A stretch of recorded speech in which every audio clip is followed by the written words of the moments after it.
강남적 삶의 양식이 어디서 완성됐는가 얘기인데 택지 개발 및 아파트 단지, 레이크, 호수나 강, 그리고 복합 쇼핑몰. 이게 완성된 건 사실 송파구거든요. 잠실 주공 아파트랑 롯데랑. 그러다 보니 중심이 사실 송파구나 서초구 쪽으로 넘어간 게 있다는 생각도 들어요.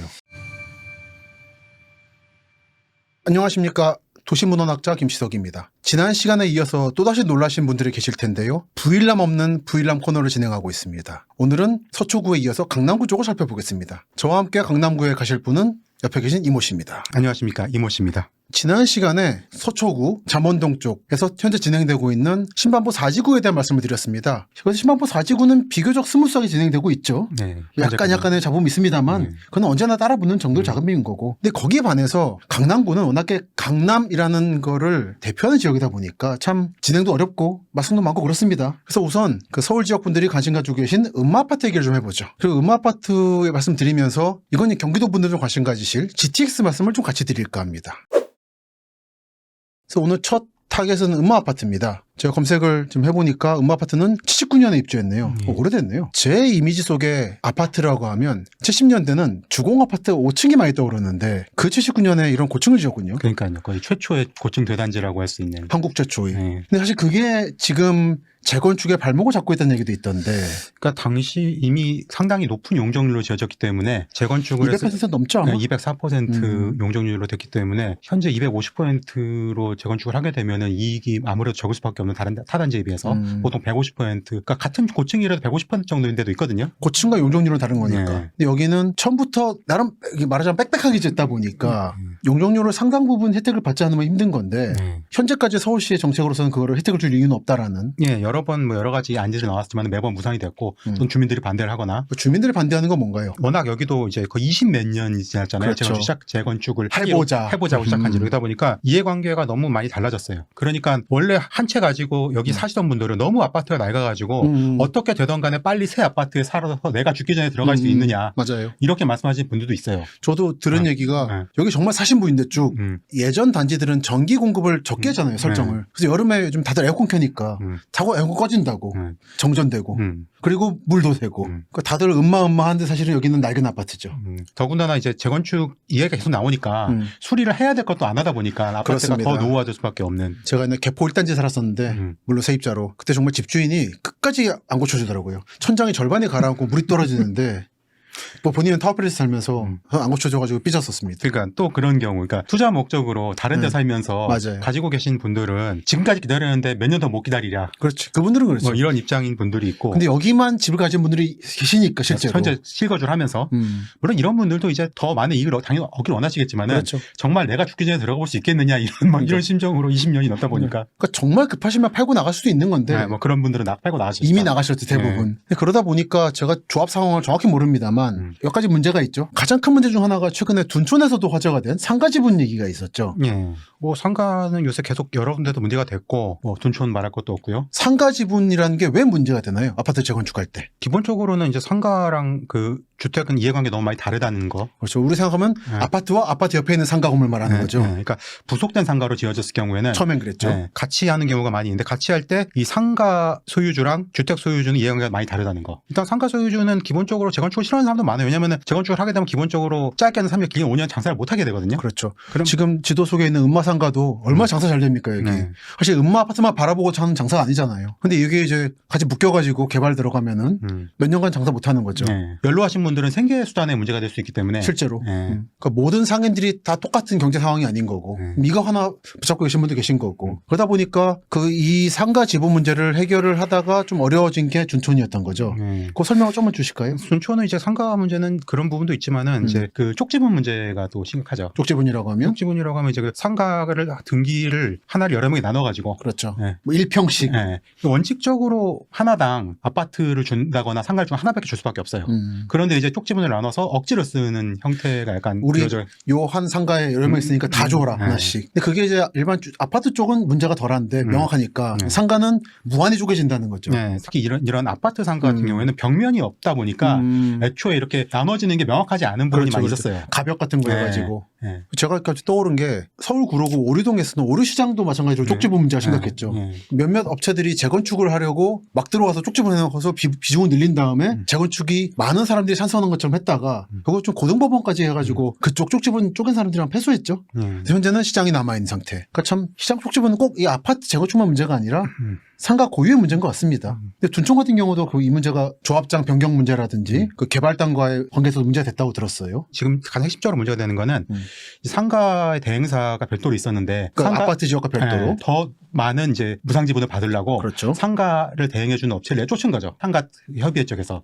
그러면서 거기서 유치권 행사를 들어갔고 유치권 행사를 하게 되면서 공사를 재개할 수 없게 됐던 거였죠. 한동안 그랬죠. 한동안. 최근에 재개했습니다만 네. 이 문제가 근본적으로 해결됐느냐 하면 좀 이제 허리가 엇갈리더라고요. 예, 뭐 거기까지는 뭐 알 수 없죠. 예. 제가 뭐 경제신문 이런 데 얘기 들어봐도 기자분들 아직 다들 지금 서리 엇갈려가지고 그래서 이제 아예 따로 진행을 하는 게 좋다라고 한 말이 나올 정도로 여기 같은 게 문제가 되는 게 둔촌 얘기죠. 예, 밑에는 상가를 짓고 이 아파트 운영사 뭐 두 동이 그렇게 되다 보니까 주상복합이라는 예, 이쪽이 공사가 천천히. 중단되면은 아예 중공허가 안 떨어지니까 아파트도 입주할 수가 없게 되는 거거든요. 그렇죠. 그러면은 건설사 입장에서도 건설비를 회수할 수 없기 때문에 공사를 진행할 수가 없어요. 그러니까 이번에 사실 둔촌이 중단된 것도 좀 건설업체 측도 힘들었으니까 실제로 이게 너무 엉켜가지고 한번 해결해야 되는 건데 조합장에도 강성이라고 들었고 그때 한좀 이런 문제에서 그 건설비가 급격 상승한 문제도 있었던 것 같습니다. 갑자기. 건설비가 그렇게 상승했는데 또 작년 기준으로는 우리나라 아파트가 최고가를 찍었었잖아요. 그랬었죠. 그럴 때 이제 주변의 유사 단지랑 비교했을 때 우리가 일반 분양을 이 정도 받아야겠다고 했었는데 주택보증공사에서 제시한 분양가 낮다고 아파트 주인 판단을 해가지고 그렇죠.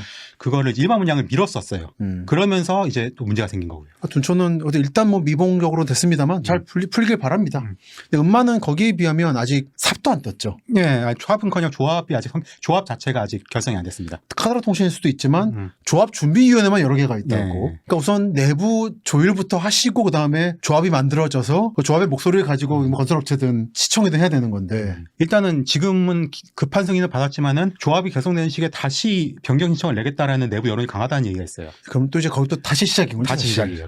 그러면은 빨리 가자는 사람과 그렇죠. 바꾸자는 사람과 그럼 우리가 이제 답사하면서 흔히 보는 거지만 다시 조합 쪼개지고 네. 이게 강남구 하면은 압구정 현대랑 음마였는데 압구정 현대도 그렇고 음마도 그렇고 너무 큰 건들이다 보니까 너무 어렵고 그러다 보니 중심이 사실 송파구나 서초구 쪽으로 넘어간 게 있다는 생각도 들어요. 그리고 단지가 크다 보니까 세대수가 많잖아요. 그 세대수가 많으면 이해관계가 많은 거랑 별개로 같은 이해관계상 숫자가 많아요. 그러면은 예를 들어서 내가 이런 이해관 가진 사람이 1000명이다. 그러면 그중에 강성인 사람이 10명만 돼도 그게 목소리가 나기 시작해요. 그러면은 맞습니다. 하나의 커뮤니티 형성되다 보니까 맞습니다. 대단지가 소단지에 비해 훨씬 충돌이 많아요. 맞아요. 단순히 인원이 많기 때문에. 맞아요. 우리가 보면 알지만 조용한 900명보다 네. 목소리 큰 5명만 있어도 이거는 뭐 판이 뒤집어지는 거라. 근데 음마는 그래도 다행인 건 아직 조합까지 안 갔기 때문에 오히려 조율할 수 있는 시간은 아직 있지 않는가. 하지만 지켜봐야죠. 그러니까 음마가 뭐 이익이 남느냐 안 남느냐의 문제를 지금 논의하는 건 참 의미가 없는 게 조합이 벌써 결성되고 일반 분양 가는데 평균 5년이거든요. 그래, 평균. 5년이고 길면 더 길어 10년 갈 수도 있어요. 그렇습니다. 그런데 그때의 지금 주택 상황과 경제 상황이 어떻게 변할 줄 알 수가 없기 때문에 맞습니다. 지금 35층 용적률 250%로 이익이 날 것이냐 안 날 것이냐 되게 의미 없는 얘기 같아요.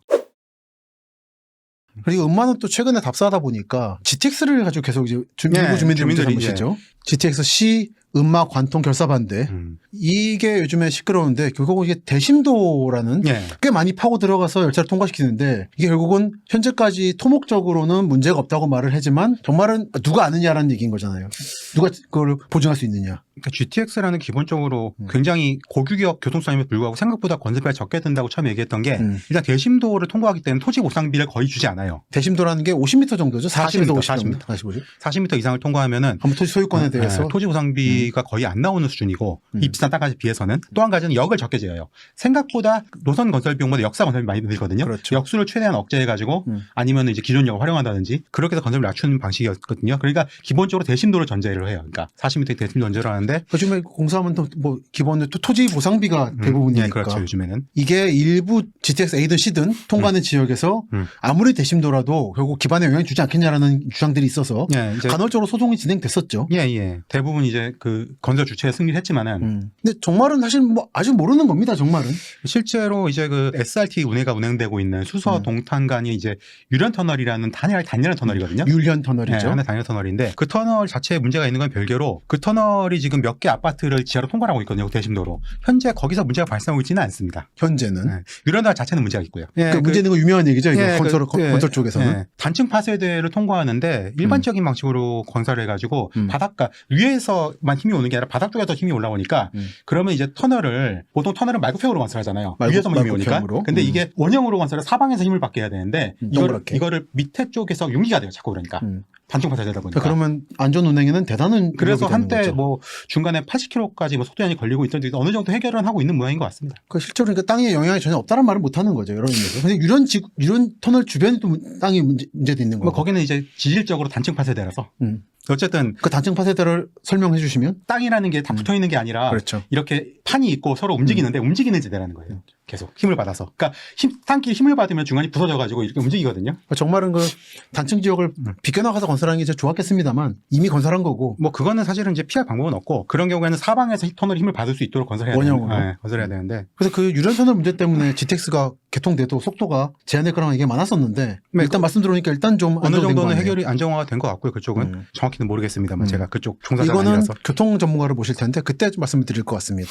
주민들이 뭐 자기 아파트 밑으로 고속철도가 지나간다는 거에 대해서 불안해할 수 있는 건 충분히 이해가 가는 부분이고 뭐 반발을 어느 정도 할 수 있다는 건 충분히 가능한 부분이라고 생각합니다. 걱정이 되는 건 이제 저는 음마에 한 톨의 지분도 없지만 이렇게 GTX 문제까지 걸고 넘어지시면은 사실 이미 늦춰진 재건축이 더 늦춰지는 게 아닌가. 뭐 그럴 수 있죠. 근데 이제 또 한 가지 걱정하는 거는 안전 문제랑 두 번째는 지하에 GTX가 통과함으로써 재건축 자체에 문제가 생기지 않을까라는 우려가 일부 있는 건 사실입니다. 근데 그거는 선일적으로 그렇게 문제가 되진 않을 것 같고요. 일단은 기본적으로 GTX 시설을 건설하는 현대건설이 음마 쪽에도 참가를 하는 거고 재건축에도 뭐 서로 어떻게 잘 조율이 될 것 같고 토목성으로 문제가 해결될 수 있을 그러니까 것이다. 주민들이 요구를 하는 거는 그러니까 노선부터 건설업체에서 짜게 하는 이제 방식이었는데 이쪽 지역을 잘 모르시는 분들이 말씀드리면 요 아래엔 천이 있는 게 양재천이고요.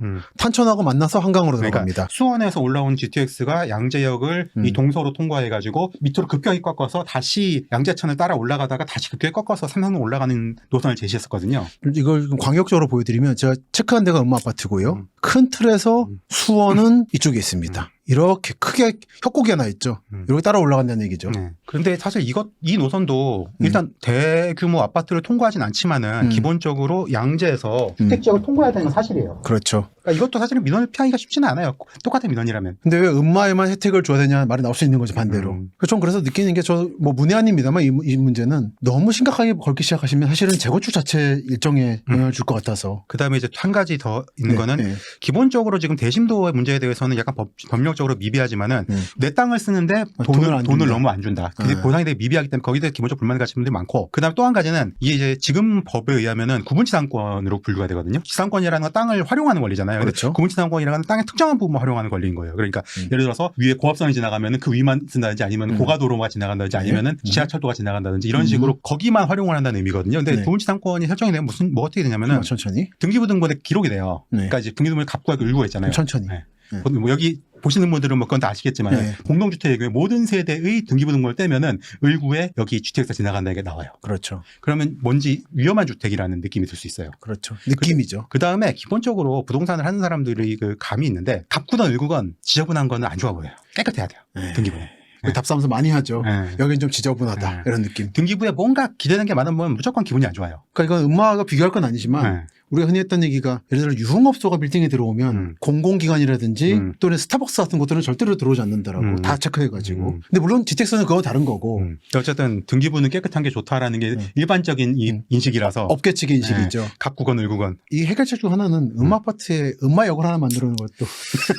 그래서 이제 정부에서 이제 특별법을 만들어가지고 이 40m 이하로는 아예 지상권 설정 없이 살 수 있게 한다는 법안을 만드는 계획도 있었어요. 그 깨끗하게 아예. 근데 계획이 있었다는 얘기는 안 됐다는 얘기고. 현재 아마 입법 중인가? 계류 중인가? 입법 계류 중인 법안이 너무 많아서. 예. 어쨌든 간에 뭐 GTX 문제에 대해서는 주민들이 당연히 우려할 수 있다고 생각을 하고. 네. 말하자면 새로운 기술이라서. 네. 어쨌든 주민들이 요구하는 대로 우회를 하는 거는 능사는 아니다. 일단 우회를 하게 되면은 선형이 많이 휘어지고 그래서 이제 고속이라는 GTX의 장점이 희석될 수가 있고 그 다음에 노선이 길어지고 공사비가 더 들고. 그렇죠. 이 문제가 너무 오래 끌면은 음마에도 안 좋고. 음마에도 안 좋고요. 음마만 해석을 줄 수 없고 다 지금 걸릴 건데 이게. 그리고 이제 GTX 얘기 나온 김에 요즘에 저도 이제 책 내고 인터뷰하다 보면 늘 질문 나오는 게 음마 아파트에서 직선거리 한 1km 되나요 여기? 1km도 안 될 것 같은데 코엑스 있고 옛날 그 한전 있다가 현대자동차 그룹이 땅산 이쪽으로도 GTX가 지나가죠. 영동대로 지하 복합개발 되게 어려운 단어가 쓰던데 대충 줄여서 영동대로 복합개발 제가 어릴 때 기억에 판천 건너가지고 잠실 살았었는데 주공에 기억에 보면은 이 코엑스 옛날에 뭐라 그랬죠? 코엑스 앞에 종합전시관. 종합전시관 주변에 전부 다 그 모래밭이고 그래가지고 이쪽에 보시면은 위에 봉은사 있는데 봉은사 쪽은 고지대입니다. 그래서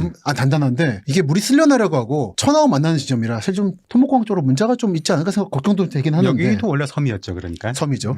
지형적으로 섬이었거나 바다 같은 데를 메꾸면 기본적으로 주의해야 됩니다. 주의를 해서 지으면 사실은 걱정이 덜한데 어떤 경우는 주의를 안 하고 지어가지고 아는 사람은 아는 위험지대가 되기도 하죠. 그 예전 지도를 다시 한번 보여드리면 여기가 지금의 섬이 큰 게 있는 게 잠실도하고 부리도고요. 길이 깨졌습니다만 신천동, 잠실동, 괄호치고 부리도. 여기가 지금 아시아 선수촌 아파트하고 아시아공원 자리입니다. 이 위쪽에 있는 데가 종합경기장이고 길 건너편에 삼성동, 봉은사, 무동도 있는 게 봉은중학교 있는 봉은초등학교, 중학교? 인 거고요. 이 섬 지역인 거죠. 봉은사 쪽은 단단한 지역인 거고 이 물이 쓸려 내려오는 말하자면 여러분이 문학 시간에 배우셨을 사하촌 절 땅을 소작해서 하시는 분들이 마을을 사하촌이라 그러는데 이쪽은 사하촌이었어요. 그래서 봉은사 있는 지역이 고지대 사하촌 지나서 큰 언덕이 있는 대치동 한티 여기는 단단한 땅이고 다시 내려오면은 이쪽에 음마아파트가 있는 거고. 전 그래서 음마아파트도 그렇고 이쪽 영동대로 복합개발하는 지역도 그렇고 약간 땅이 저습지라 안전 물론 잘 하시겠습니다만 어떻게 보십니까? 뭐 이거는 건설적으로? 사실은 건설만 잘하면 네, 건설 잘하면. 문제될 건 없는 부분이라고 생각을 그리고 하고요. 여기는 아마 워낙 주목받는 곳이라. 예. 문제 지금 오히려 이제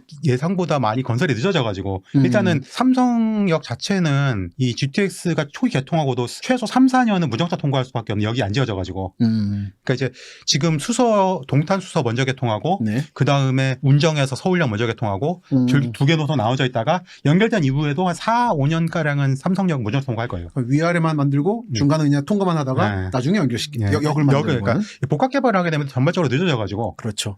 여기 지금 이것저것 다 집어넣고 있죠. 네. 그러니까 이제 어차피 땅 파는 거니까 하는 김에 같이 하자고. 맞습니다. 여기 그리고 할 가치가 있는 곳이고. 네. 그리고 이제 게다가 또 뭐 나중에 향후에는 KTX나 SRT도 정시할 수 있도록 그렇습니다. 하게 하기 위해서 뭐 대비를 해야 된다라고까지 맞습니다. 나오고 있으니까. 여기는 워낙에 잘 만들어졌으면 좋을 것 같아요. 네. 이렇게 땅 파는 일이 앞으로 자주 없을 거라서요. 그래서 뭐 잘만 이루어진다면은 강남의 교통 결절점이 결국 강남역에서 삼성역으로 옮겨오지 않을까. 그렇습니다. 이런 생각을 가지고 있습니다. 사실 강남역은 2호선 물론 중요한 데인데 뉴욕제가도 있었고 옛날에 여기가 사실 결정점이죠. 그리고 제가 요즘에 밀고 있는 개념이 강남적 삶의 양식이 어디서 완성됐는가 얘기인데 택지 개발 및 아파트 단지 그리고 레이크, 호수나 강 그리고 복합 쇼핑몰. 이게 완성된 건 사실 송파구거든요. 잠실 주공 아파트랑 롯데랑. 근데 이거 옮겨갔던 중심을 다시 강남구로 끌어들일 수 있는. 근데 어떤 의미에서는 강남역보다는 더 송파에 가까워서 아마 시너지 효과가 나겠죠.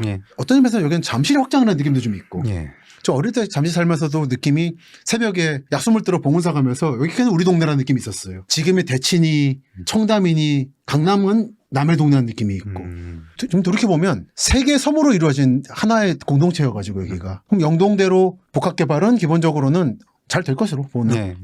그 얘기 나온 김에 여담이 가깝긴 합니다만 요 현대자동차 그룹 땅 처음에 이거 구입할 때 이런저런 말이 있었죠. 제가 들었던 얘기는 이 현대자동차 그룹이 여기 땅을 살 돈으로 푸조라든지 이런 첨단 자동차 회사를 통째로 몇 개를 인수해가지고 하는 게 낫지 않았겠느냐. 근데 물론 한국의 재벌은 땅을 사가지고 재산을 불린 게 있기 때문에 역사가 이해는 합니다만 아쉬움이 남습니다만 저는 여전히. 너무 어떻게 보십니까? 건설비를 그러니까 너무 크게 지르셔서 건설비를 줄이셨는지 원래 처음에 100층으로 계획을 했다가 계획을 축소를 많이 했죠. 건물 짓는 거를. 결국 잘 사신 거예요. 하신 건데 현대 자동차 그룹이 자동차로서 좀 더 주목받을 수 있는 기회가 아니었나 싶었었는데. 이 땅은 뭐 아시다시피 그러니까 이 땅에 얘기를 하자면은 말씀하신 것처럼 봉은사의 땅이었는데. 그렇죠. 봉은사를 말씀드리면 위에 있는 봉은사의 땅이었는데 70년대 동국대학교에서 이제 그 학교를 확장을 해야 되는데. 그렇죠. 남산에 있죠. 지금 그 동국대 남쪽에 있는 땅이 옛날에 총무처의 중앙공무원 교육원 건물이 있었거든요. 그렇죠. 그 건물을 필수적으로 인수해야 되는 상황이었던 게 그 건물을 인수하지 않고 그 건물이 따로 넘어갈 경우 학교의 발전이 완전히 막히는 모양이었거든요. 그러니까 돈이 급하니까 조계종에서 급하게 현금을 마련하기 위해서 당시에 이제 중앙정보부장을 지낸 이우락 씨의 주선으로 이걸 상공부에 땅을 팔아요. 그렇죠. 이 땅을 통째로.